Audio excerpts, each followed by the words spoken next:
ہم نماز کے مسائل پر بیان فرما رہے تھے اور آج بھی ہم نماز کے مسئلہ پر ایک مسئلہ بیان کریں گے۔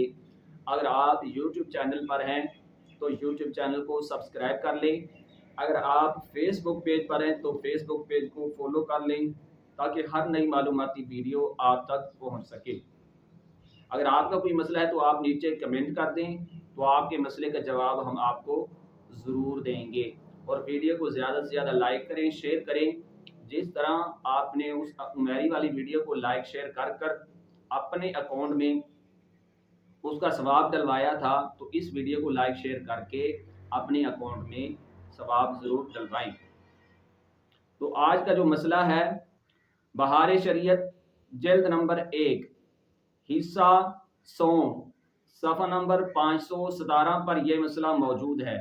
فرمایا قیام، رکوع، سجود اور قاعدہ اخیرہ میں ترتیب فرض ہے، ضروری ہے۔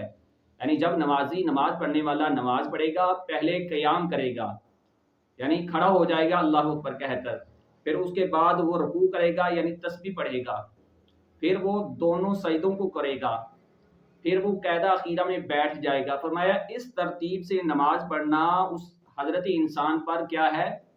فرض ہے، ضروری ہے۔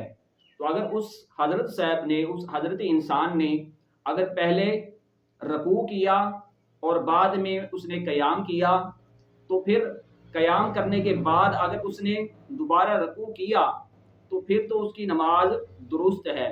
اگر قیام کرنے کے بعد اس نے دوبارہ رکوع نہ کیا، جھکا نہ، تسبیح نہ پڑھی تو پھر اس کی نماز نہیں ہوگی۔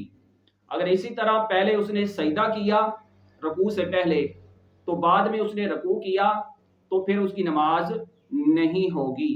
اگر اس نے پہلے رکوع کیا اور بعد میں اس نے سجدہ کیا تو پھر اس کی نماز ہو جائے گی۔ یہ تھا ناظرین آج کا ہمارا مسئلہ۔ آپ یوٹیوب چینل کو بھی سبسکرائب کریں، ویڈیو کو لائک شیئر کریں تاکہ دوسرے لوگوں کا بھی فائدہ ہو سکے، اور برج خلیفہ پر کھڑے ہو کر خالی چنے نہ بیچا کریں۔ آپ ویڈیو کو زیادہ سے زیادہ لائک کریں، شیئر کریں تاکہ دوسرے لوگ اس سے استفادہ یعنی فائدہ حاصل کر سکیں۔